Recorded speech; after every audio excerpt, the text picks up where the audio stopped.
বিশ্ব রাজনীতির কেন্দ্রবিন্দু এখন বেইজিং। মাত্র এক সপ্তাহের ব্যবধানে ডোনাল্ড ট্রাম্প ও ভ্লাদিমির পুতিন দেশটি সফর করেছেন। এই দুই বিশ্ব নেতাকে উষ্ণ অভ্যর্থনা জানিয়েছেন প্রেসিডেন্ট শি জিনপিং। কিন্তু এর মাঝেও লুকিয়েছিল গভীর কূটনৈতিক সমীকরণ। ট্রাম্পকে আভিজাত্যপূর্ণ সংবর্ধনা বনাম পুতিনের সাথে দীর্ঘস্থায়ী বন্ধুত্বের কৌশলগত লড়াইয়ে কার পাল্লা কতটুকু ভারী, এ নিয়েই আজকের নির্বাচিত খবরে কথা বলবো সহকর্মী পার্থশঙ্কর শাহর সঙ্গে। সাথে আছি আমি রেজওয়ান সিদ্দিকী। স্বাগত আপনাকে। ধন্যবাদ। আমরা দেখতে পাচ্ছি যে ট্রাম্পের সঙ্গে ব্যবসায়ীদের প্রাধান্য এবং পুতিনের সাথে বড় মন্ত্রীবহর, এই দুই সফরের মূল লক্ষ্য কি তবে ভিন্ন ছিল? আপনি ট্রাম্প, প্রেসিডেন্ট ডোনাল্ড ট্রাম্প এবং ভ্লাদিমির পুতিন দুজনের যে সাম্প্রতিক যে সফরটা, এটা বিশ্ব রাজনীতির জন্য খুবই কিন্তু একটা গুরুত্বপূর্ণ ঘটনা ছিল। আমরা আমাদের অনলাইন থেকে শুরু করে বৈশ্বিক বিভিন্ন মাধ্যম তো বটেই, আমরাও কিন্তু অনেক ধরনের প্রতিবেদন এটা নিয়ে ছাপিয়েছি, নানা ধরনের বিশ্লেষণ এটা নিয়ে হচ্ছে যে একমাত্র কয়েকদিনের ব্যবধানে দুটো বড় শক্তি, যেমন ধরেন যদি জিডিপির নিরিখেই ধরি, বিশ্বের সবচেয়ে বড় জিডিপির দেশ হচ্ছে আপনার যুক্তরাষ্ট্র এবং দ্বিতীয় প্রধান হচ্ছে চীন। রাশিয়া একটু পেছনে আছে, কিন্তু সামরিক বা অন্যান্য বিবেচনা যদি নেওয়া হয়, রাশিয়ার গুরুত্ব অনেক বেশি। তো সেদিক থেকে এটা একটা খুবই মানে জাঁকজমকপূর্ণ সফর সফর ছিল। আর সেটা নিয়ে নানা রকম বিশ্লেষণ হচ্ছে যে দুইজনের কিন্তু উদ্দেশ্য দুই ধরনের ছিল। যেমন ধরেন ট্রাম্পের যে বহর, তার যে সফর সঙ্গীদের যে দলটি, তাকে আপনারা যদি দেখেন, এটা নিয়ে কিন্তু অনেক কথা হয়েছে যে সেখানে একদম আহ, বাণিজ্য জগতের লোকজনে ভরা ছিল, ব্যবসায়ী লোকজনে ভরা ছিল আর কি। সেখানে ইলন মাস্ক থেকে শুরু করে আরও অনেকেই ছিলেন যারা মানুষজন ছিলেন। কিন্তু আমরা যদি তার পাশাপাশি পুতিনের সফরটা দেখি, সেখানে কিন্তু ছিল হচ্ছে তার মন্ত্রী, তার আমলা ইত্যাদি। মানে একটা সফর ছিল হচ্ছে যে এভাবে মূল্যায়ন করা যায়। রয়টার্স একটা মূল্যায়ন করেছে, তারা বলছে যে একটা প্রতিবেদন থেকে আমি আপনাকে বলছি, টেল অফ টু ভিজিটস। হ্যাঁ, সেই জায়গায় তারা বলছে যে ট্রাম্পের যে সফরটা, সেটা ছিল বাণিজ্য এবং সম্পর্ক স্থিতিশীল করার একটা প্রচেষ্টা। আর ঠিক উল্টো বলা যায় যে পুতিনের ক্ষেত্রে সে জায়গায় হচ্ছে কৌশলগত যে অংশীদারিত্ব সেটাকে আরও গভীর করা, সেটা ছিল তার উদ্দেশ্য। এবং সেই ফলাফলটা আসলে কি হলো, তার তো মানে নানা রকম বিশ্লেষণ আছে, ভিন্ন ভিন্ন প্রতিষ্ঠানেরও বিশ্লেষণ আছে, কিন্তু দুজনের উদ্দেশ্যের মধ্যে আসলে ভিন্নতা ছিল। আচ্ছা, আর যেমনটি বলছিলাম, আসলে পুতিনের সাথে 10,000 শব্দের যৌথ বিবৃতি সই হলেও ট্রাম্পের সাথে কোনো সমঝোতা না হওয়ার কারণ কি? আচ্ছা, 10,000 শব্দের শুধু বিবৃতি না, আপনার মনে রাখতে হবে এখানে 20টার মতো কিন্তু চুক্তিও সই হয়েছে, কিন্তু ট্রাম্পের সাথে এ ধরনের কোনো যৌথ বিবৃতি হয়নি।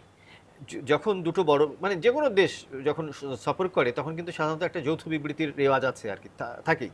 এবং তার মাধ্যমে আসলে সফরটা কতটুকু ফলপ্রসূ হলো বা হলো না, তার কিন্তু একটা ইন্ডিকেটর এই যৌথ বিবৃতি। তো সেই জায়গায় আমরা দেখলাম ট্রাম্প বিস্তর কথাবার্তা বললেন, বিভিন্ন জায়গায় গেলেন, তারপরে হচ্ছে যে আপ্যায়ন হলো, খুব বড় ধরনের আপ্যায়ন হলো, এবং তার সেই নৈশভোজের দৃশ্য লাইভ দেখানো হলো।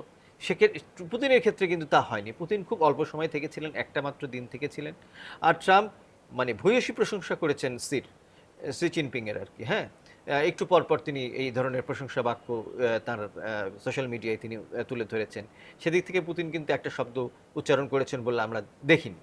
তো এক ধরনের কি বলবো, যে এটা যত রকম কথাবার্তা বলে যে লাটবহর নিয়ে ট্রাম্প গেলেন, সেটা কিন্তু খুব একটা কার্যকর কিছু হলো বলে মনে হয় না আর কি দৃশ্যত।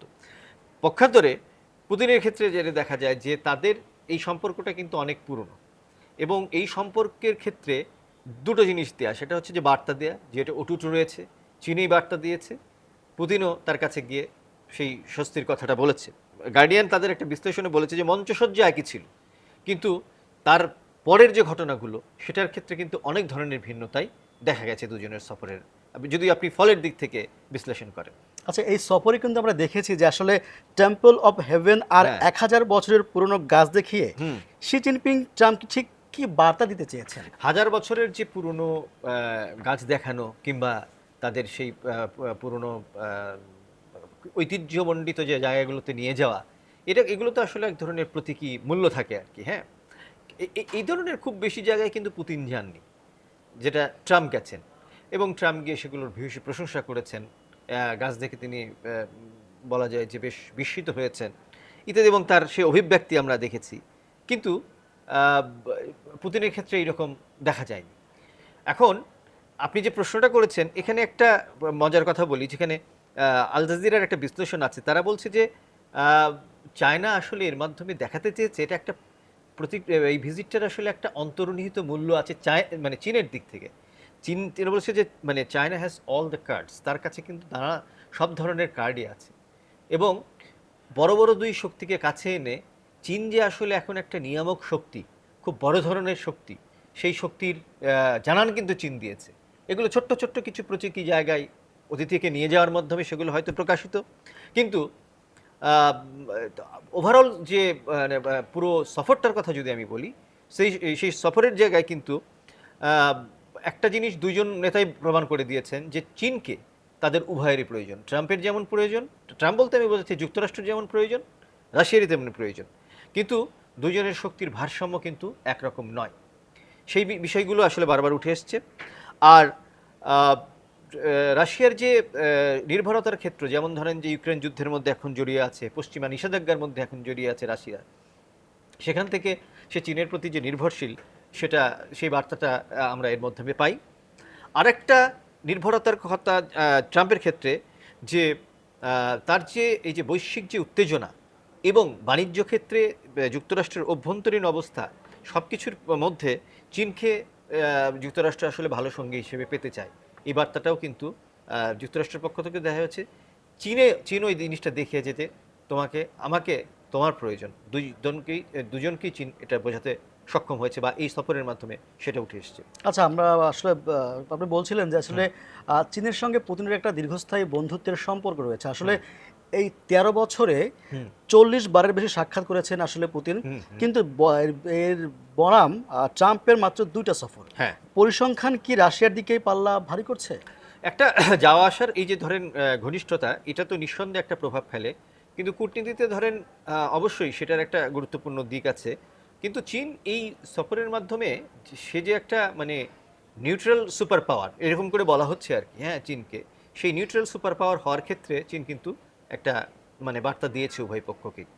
আর যে ফলাফলের কথা আমরা একটু আগে বললাম, সেই ফলাফলে তো স্পষ্ট যে একটা দেশের সঙ্গে আপনি কোনো যৌথ বিবৃতি দিলেন না, একটা দেশের সঙ্গে 10,000 পৃষ্ঠার যৌথ বিবৃতি এবং একাধিক চুক্তি স্বাক্ষর করা, তারপর হচ্ছে পরমাণু থেকে শুরু করে নানা বিষয়ে তাদের এমনকি তাদের অনেক ছোট ছোট বিষয়, যেমন ধরেন যে পর্যটন ইত্যাদি নানা বিষয়ে কিন্তু তারা চুক্তির মধ্যে এনেছে।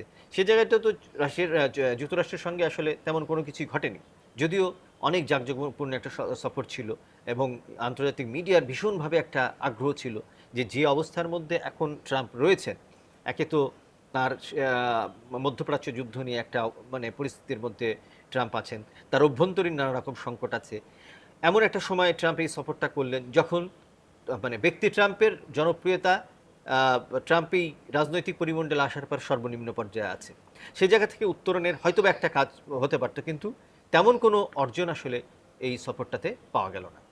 শেষ প্রশ্ন আপনাকে করতে চাই, আসলে মার্কিন সম্পর্ক কি কেবল বাণিজ্যিক বাধ্যবাধকতা, আর রাশিয়া কি চীনের প্রকৃত কৌশলগত বন্ধু? এখানে রাশিয়ার সঙ্গে অবশ্যই কৌশলগত, এবং এবারের সফরের ক্ষেত্রে এই কৌশলগত যে নৈকট্য সেটা কিন্তু আরও দৃঢ় হয়েছে বলেই পর্যবেক্ষকরা মনে করেন। এখানে আরও কয়েকটা বার্তা আসলে এই জায়গাটাতে আছে। ট্রাম্পকে মানে চীন গুরুত্ব দিয়েছে আসলে অর্থনীতির কারণে, আর রাশিয়াকে গুরুত্ব দিয়েছে দীর্ঘমেয়াদী একটা ভূ রাজনৈতিক কারণে। তার সাথে তার সীমান্ত আছে, যুক্তরাষ্ট্রের সঙ্গে তো নেই। তো সেদিক থেকে, এবং এই টাইটা রাশিয়ার সঙ্গে চীনের যে সম্পর্কটা সেটা কিন্তু অনেক পুরনো, এবং আপনি যদি ধরেন যে রাশিয়া যখন এই ইউক্রেন যুদ্ধের মধ্যে জড়িয়ে গেল, তারপরে মধ্যপ্রাচ্য সংকট নিয়েও চীনের কিন্তু একটা আলাদা স্বতন্ত্র শক্তিশালী নিজস্ব অবস্থান ছিল, এবং সে জায়গায় সেই বার্তাটা চীন বারবারই যুক্তরাষ্ট্রকে দিয়ে গেছে। এখন এর আর গুরুত্বর যে ক্ষেত্রটা, চীন যে এখন বৈশ্বিক অর্থনীতির বা শক্তির একটা কেন্দ্রে আছে, সেটা কিন্তু চীন এই জায়গাটাতে বুঝিয়ে দেওয়া হয়েছে। এবং আপনি যেটা বললেন, নিঃসন্দেহে এটা কৌশলগত দিক থেকেই খুব গুরুত্বপূর্ণ ছিল, অর্থনৈতিক দিক থেকে রাশিয়ার দিক থেকে গুরুত্বপূর্ণ ছিল, সেটা খুব বেশি করে সফল হয়েছে বলে মনে করা হচ্ছে না। অসংখ্য ধন্যবাদ আপনাকে। বিশ্ব রাজনীতির গভীর বিশ্লেষণ ও প্রতিদিনের খবর জানতে প্রথম আলোর সঙ্গেই থাকুন।